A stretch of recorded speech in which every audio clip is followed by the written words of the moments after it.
I'm Brittany and this is Dr. George Flinn, and we're on Breality TV. Hello. Hello, Reality TV. Hello, Brittany. Good to see you. Thank you. Good to see you. Thank you for letting me be on. Okay. And I noticed you've got the breast cancer awareness. Yes, we are. It is October, Breast Cancer Awareness Month. Yes, it is. And that's one of my specialties, doing mammograms. And so I'm very pleased to see all of the people that are interested in breast cancer awareness. Please get your mammogram screening at the appropriate time, and don't forget, every time you need one, get it. Don't put it off. Okay.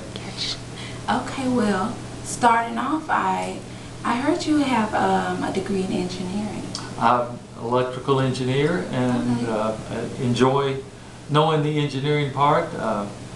Back when I was an engineer, we used slide rules. People have never heard of slide rules anymore. Now, I'm not that old. I promise you I'm not that old. But slide rules were used. We didn't have computers. Computers were just coming in when I graduated. Oh, okay. So I got in on the early stage. Computer would fill a huge room, and now, it fills a little bitty space. So there is, there's more computing power in your cell phone right now than there was in the arsenal, Redstone Arsenal, when we fired off the rockets to the moon. Wow. We have more computing power right there in your cell phone. Goodness, times have changed, technologies that's right. More advanced. I've also heard that you were interested in radio waves, and you went from radio waves to medical school. That's right. Well, in engineering school, I was doing some research on X-rays coming out of the television set. And you don't have any problem with that with flat screen now. But these were the old tube types, and we were concerned that too much radiation was coming out. Right. So I started studying that, and I became interested in radiology. So I wanted to be a radiologist, and they said, you have to go to medical school. I said, oh no, I have to go to medical school to do that. So I went to medical school and became a radiologist, and did some research at National Institutes of Health in Bethesda, Maryland on ultrasound. Okay. And loved it because it combined the engineering part, the electronics part, what you love and doing. the medicine. Oh, okay. And so I practiced ultrasound and been practicing for 37 years, just a block and a half away from Central High School where I graduated. Wow. So I didn't make it very far in life. Just a block and a half away from Central High. Listen to him. And I've also heard that you own Flinn Broadcasting. Right. In radiology. I went, I did some medical practice and decided, I really still love broadcasting, and so I do both of them.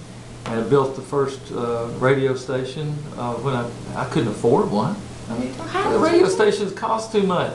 So I had to go to the FCC and apply for one and build one. And from one came to another one, and then another one. And I really just enjoy radio and television, and very much enjoy doing that, especially this type production.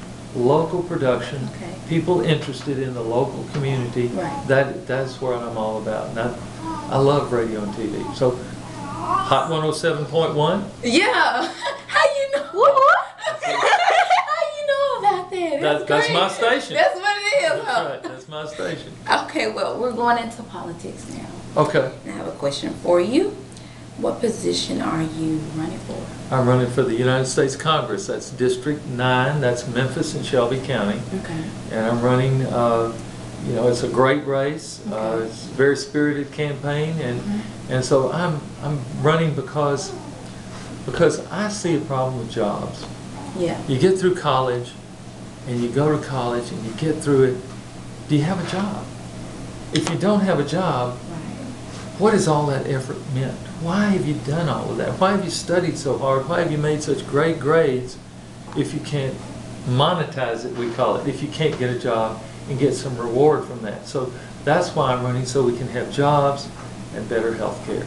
I want to see more access. I want to see better health care. I want to see it more timely, where you don't have to wait.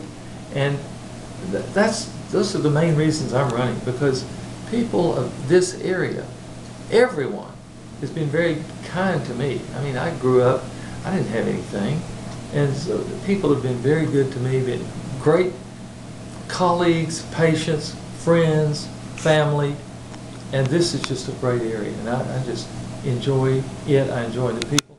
I want to see them be more successful. Right, right. And as a congressman, what things are you wanting to achieve exactly? Like, what are your steps from point A to point B? First of all is to go, and I don't know if you've ever done any cheerleading or anything like that. Never. Okay. Never heard of it. But the thing about Congress, you can focus a light on the challenges, the problems, the opportunities, the thorny opportunities we call them. I don't call them problems. I call them thorny opportunities. Right. You can focus a light on that as to what we need.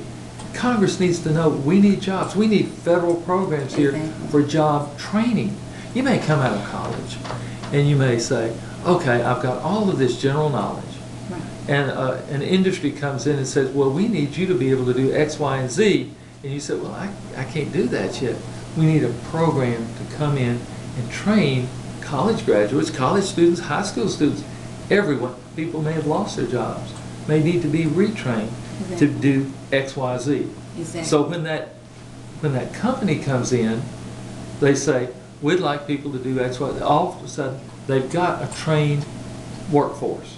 Yeah. When they have this trained workforce, they stay. Otherwise, they come in town, nobody can do the work that they want to do. Right. So they bring in people from outside. All the people here, the residents here, still don't have jobs. So that's why I'm trying to make sure our residents, our local people, our people we grew up with, our people we went to school with, make sure they're taken care of, make sure that we have the jobs that we need right here. Then the other thing is health care. I mean, health care, we all know, a lot of people do not have the funds, they don't have the ability, they don't have the time to go to the doctor. So what happens is, you know, you call a doctor and they can't see you for 2 or 3 months. Wind up going to the emergency room. It takes a lot of time. It's the most expensive way of practicing medicine. It's the most expensive way for the patients, for the doctors, because you don't see the same doctor every time. The doctor needs to get to know you as a person. The practice needs to get to know you. Have all your lab tests, have all the work that they've ever seen you for in the past, right there, and they know what's likely to be wrong. Whereas you go to the emergency room, nobody knows. They just know you hurt, say in the abdomen. Well, they've got to start at the beginning. So we can save time, we can save money, we can save morbidity, which is sickness, and mortality, which is death. We can save all of those things by having a continuity of care, by having more access to more physicians and other medical providers. Okay. How do you feel that you are a better candidate over Steve Cohen? Well, first of all, I know medicine. I mean, I'm a practicing physician. That's one of my big things. I'm a small businessman. And as a small businessman, I know what it means to hire people. I know what it means to pay taxes.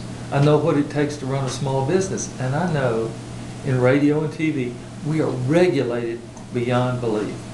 All of these regulations keep us from hiring because it costs money to do go through all the hoops and everything that the federal government wants us to. So we have a problem, we have a challenge in freeing up some money to hire more people. Now, I've got a lot of radio stations here. One's Hot 107, one's Sports 56, one's Q1075. We've got all kind of radio stations here. We've got one that does all news, one that does black gospel. We've got radio stations, and we're trying to hire people, but we have to free up some of the effort that goes to comply with the regulations, which we do. But if we had fewer regulations, we'd be able to hire more people, and that would create jobs. So that aspect of small business is what I know. Well, with that being said, everyone elect Dr. George Flinn for Congressman. And I would be remiss if I didn't ask for your vote. I'm George Flinn. I asked for your vote, and I definitely approve this message. Thank you. Thank you. Bye-bye. Thank you for tuning in to Breality TV.